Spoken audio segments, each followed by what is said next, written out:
El Perú se quema, los incendios forestales avanzan por todo el país. ¿Cuántas regiones han sido afectadas? ¿Cuántas personas ya han muerto producto de este fenómeno? Y sobre todo, ¿cuál es el impacto económico que deja a su paso? Te lo cuento directo a la vena. Pero antes de comenzar, no olvides como siempre darle like a este video, suscribirte a nuestro canal de YouTube y darle click a la campanita.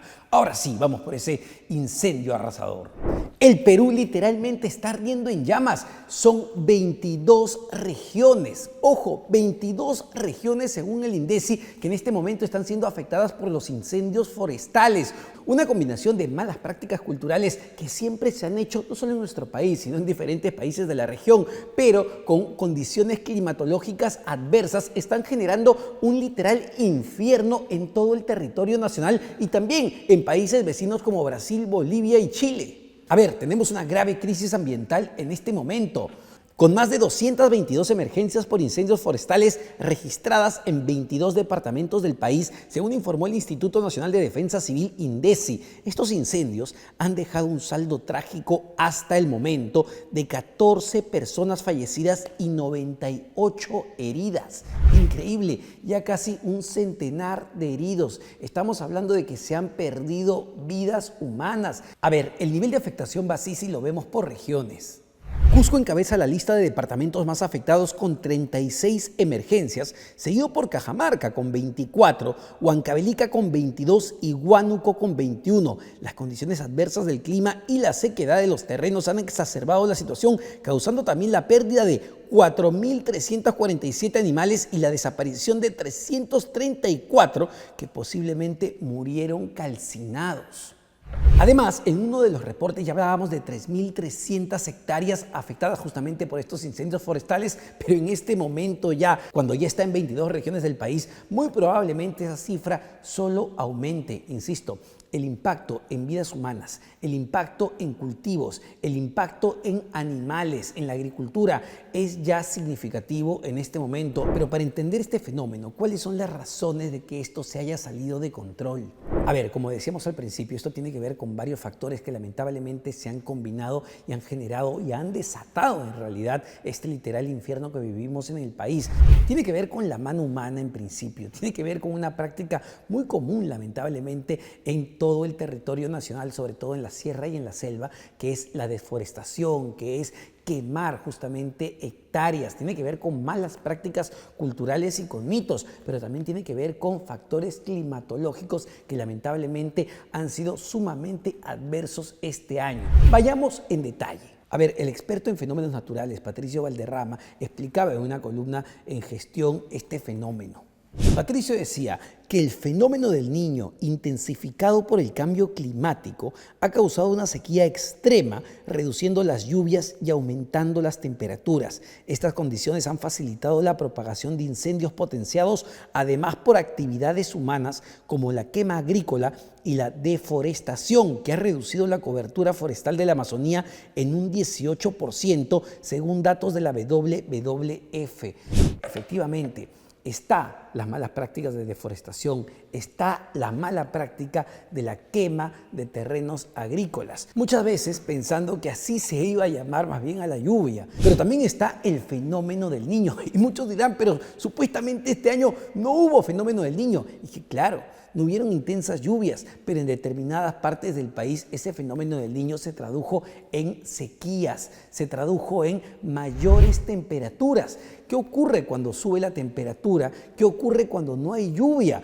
Lo que ocurre es que cualquier chispa puede generar un incendio y eso es lo que está ocurriendo lamentablemente. La sensación térmica en la selva peruana es de 43 grados centígrados. 43 grados centígrados. La selva además está atravesando por un periodo de sequía sumamente intenso que está afectando una serie de cultivos y que está afectando el tipo de vida justamente en estas zonas del país. Solo para ponerles un ejemplo, la falta de lluvias y las sequías que se están produciendo en la selva generaron que el caudal de los ríos disminuya y disminuía a razón de 5 a 8 centímetros por día. ¿Qué pasa cuando el río disminuye? ¿Qué pasa cuando el caudal no es el suficiente? Bueno, los barcos no pueden transitar porque necesitan un caudal determinado para poder transportarse. Eso está generando en Loreto desabastecimiento de una serie de productos, desabastecimiento de combustibles, según advertía la Autoridad Nacional del Agua. Entonces, es un problema mucho más complejo que tiene que ver efectivamente con la mano humana, que tiene que ver con malas prácticas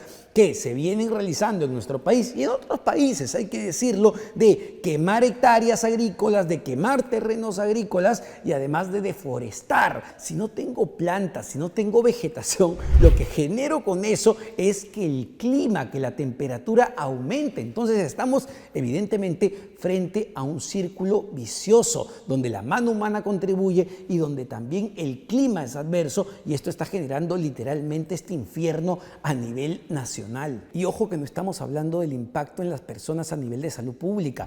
No solo me refiero a las 14 personas que ya perdieron la vida producto de estos incendios hasta el momento y a las casi 100 personas que han quedado heridas, sino a lo que implica que este humo que sale justamente de este incendio afecta a las poblaciones aledañas. Estamos hablando que esas partículas que vuelan por los aires son respiradas por la gente que vive en zonas cercanas y evidentemente aumentan las afecciones respiratorias.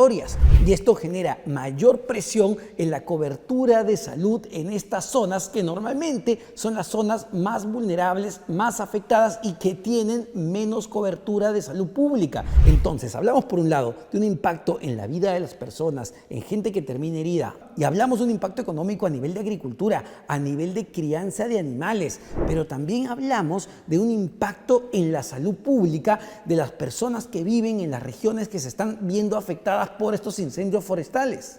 Patricio Valderrama comentaba que las pérdidas directas en tierras agrícolas y recursos forestales se estimaban en más de 200 millones de soles solo entre enero y agosto de este 2024, según el portal Medio Ambiente Perú. Y a ver, seamos mucho más concretos. Cultivos como el café, cultivos como el cacao se están viendo muy afectados producto de estos incendios forestales y están golpeando no solamente a pequeños productores, sino también a grandes cadenas, porque el café y el cacao peruano son productos estrella de exportación. Entonces, sí vemos niveles de afectación que generan muchísima preocupación en cuanto a la situación económica del país. Otro nivel de afectación que ya es palpable en este momento es el turístico. Muchas zonas que se están viendo afectadas son turísticas. Mencionábamos, una de las regiones más afectadas con estos incendios forestales es Cusco, pero vemos también lo que está pasando en Amazonas, donde hay zonas arqueológicas que están en riesgo producto de estos incendios forestales. Es decir, si tú como turista nacional o extranjero escuchas que el Cusco se está quemando, que el Amazonas se está quemando,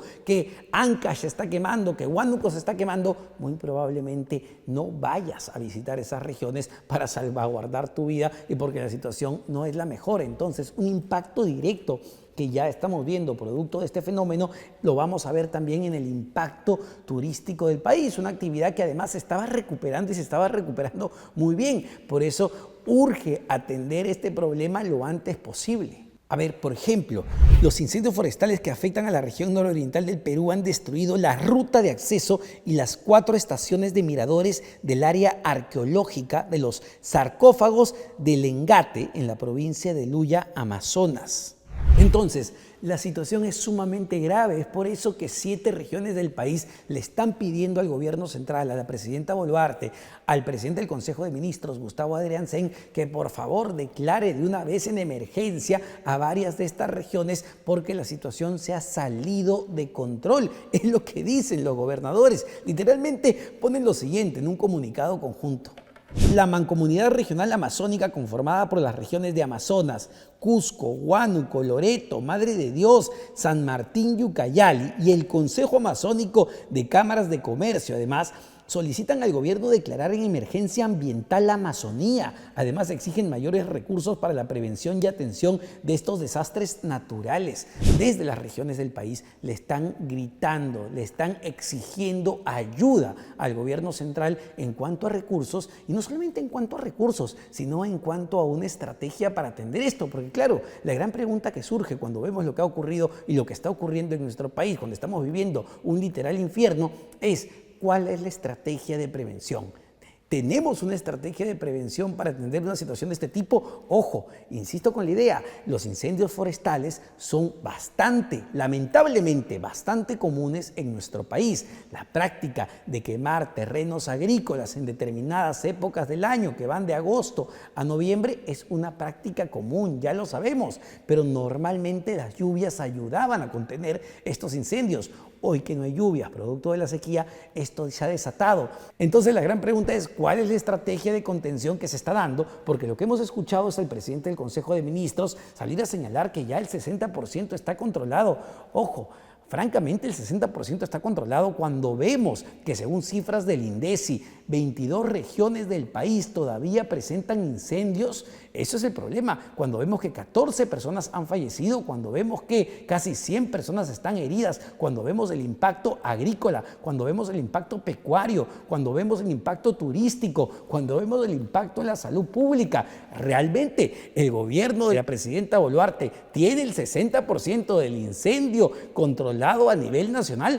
Según las cifras del INDECI, francamente pareciera que no.